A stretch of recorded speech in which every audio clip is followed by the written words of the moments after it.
हर हर महादेव दोस्तों। तो आप भी यदि महाकुंभ के दर्शन करना चाहते हैं तो आप इस वीडियो को ज़रूर पूरा देखेगा, जिसमें आपको मैं डिटेल में यह बताऊंगा कि आप महाकुंभ में कहाँ निवास कर सकते हैं और कौन सा समय सबसे बेस्ट है महाकुंभ में स्नान करने का, तथा कुल खर्चा कितना आएगा, तथा साथ ही में मैं यह भी बताऊंगा आपको कि इसमें बोट इत्यादि का क्या खर्चा है।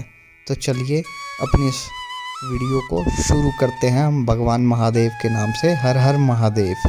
दोस्तों, यदि आप महाकुंभ में आना चाहते हैं जो कि हर 12 साल बाद, तथा यह महाकुंभ 144 साल बाद लगा है, तो इसके लिए आप अपने नज़दीकी रेलवे स्टेशन से कोई भी ट्रेन जो प्रयागराज को चलती है उसे पकड़ सकते हैं।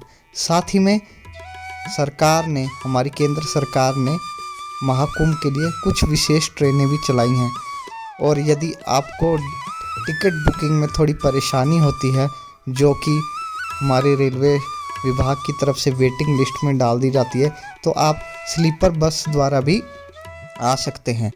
दोस्तों, यदि बात करूं मैं कुल खर्चे की, यदि आप ट्रेन द्वारा आ रहे हैं और आपकी ट्रेन यदि स्लीपर है तो आप यहाँ 3 से 4 हज़ार रुपये में आराम से महाकुंभ को घूम सकते हैं तथा यहाँ का खाना भी इंजॉय कर सकते हैं। परंतु यदि आप स्लीपर बस द्वारा ही आ रहे हैं तो आप अपना खर्चा कम से कम 4 से 4.5 हज़ार रुपये लगा के चलें।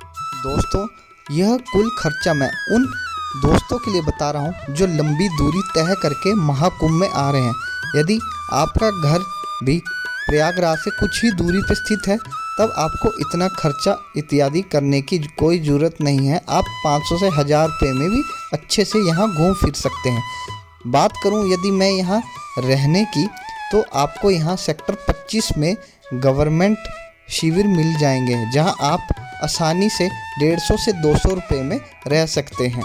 वहीं बात करूँ यदि आप निःशुल्क यहाँ रहना चाहते हैं, तो यहाँ आपको रैन बसेरा भी मिल जाएगा, जो कि यहाँ सरकार द्वारा उपलब्ध है, जिसका कुल खर्चा निःशुल्क है। आपको यहाँ सिर्फ अपना आधार कार्ड देना होगा और वो एंट्री करेंगे तथा आप यहाँ रह सकते हैं। और साथ ही में यहाँ कई ऐसे शिविर भी लग रखे हैं जहाँ आपको 50 से 100 रुपये को एक बेड तथा कंबल सोने के लिए दे दिया जाएगा।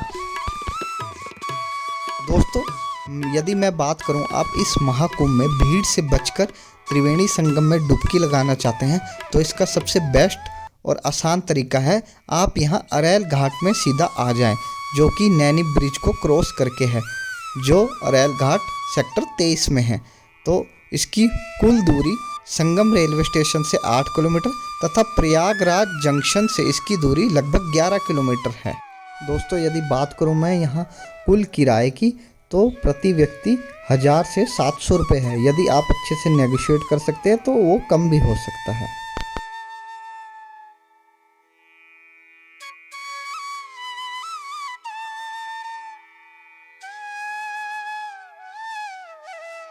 डेढ़ से 2 किलोमीटर की दूरी पे है। यहाँ प्रसिद्ध वट वृक्ष भी है, जो कि किले में स्थित है, जो कि यहाँ आर्मी एरिया के अंडर आता है। दोस्तों, बात करूँ यदि मैं त्रिवेणी संगम के संगम जोन की, तो वो सेक्टर 3 और 4 के बीच में स्थित है, जहाँ सबसे ज़्यादा आपको भीड़ देखने को मिलेगी। यदि आप इसी त्रिवेणी संगम में डुबकी लगाना चाहते हैं, जहाँ अधिकतर लोग डुबकी लगाते हैं, जो कि मुख्य संगम जोन है, तो आप इसके लिए सबसे बेस्ट समय दिन का है। आप कभी भी दिन के 1 या 2 बजे के बाद यहाँ डुबकी लगा सकते हैं, तब आपको यहाँ भीड़ थोड़ी कम मिलेगी। यदि आप सुबह ब्रह्म मुहूर्त में ही डुबकी लगाना चाहते हैं, तब यहाँ आपको थोड़ी भीड़ देखने को मिल सकती है, क्योंकि अधिकतर लोग ब्रह्म मुहूर्त में ही स्नान करना चाहते हैं, क्योंकि वो सबसे ज़्यादा पवित्र माना गया है हमारे हिंदू ग्रंथों और शास्त्रों में।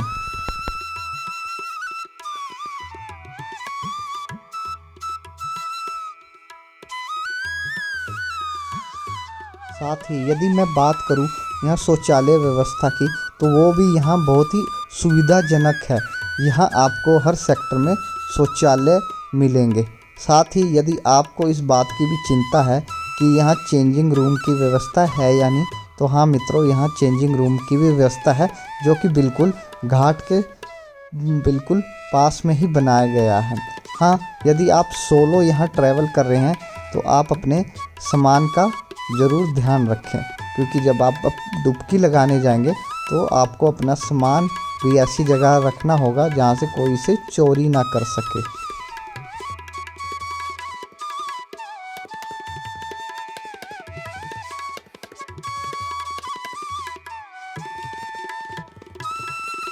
दोस्तों, यदि मैं बात करूं महाकुंभ कब तक चलने वाला है, तो ये 26 फरवरी तक चलेगा और इसका अंत महाशिवरात्रि के दिन होगा। महाशिवरात्रि ही वो अंतिम दिन होगा जब इस महाकुंभ का अंतिम दिन होगा। तो यदि आप भी महाशिवरात्रि के दिन ही कुंभ में स्नान करना चाहते हैं तो आप वो भी कर सकते हैं, परंतु फिलहाल भीड़ जो है वो थोड़ी थोड़ी कम होनी शुरू हो गई है, क्योंकि अब कुछ ही दिन शेष रह गए हैं। तो यह सबसे बेस्ट समय है महाकुंभ में डुबकी लगाने का।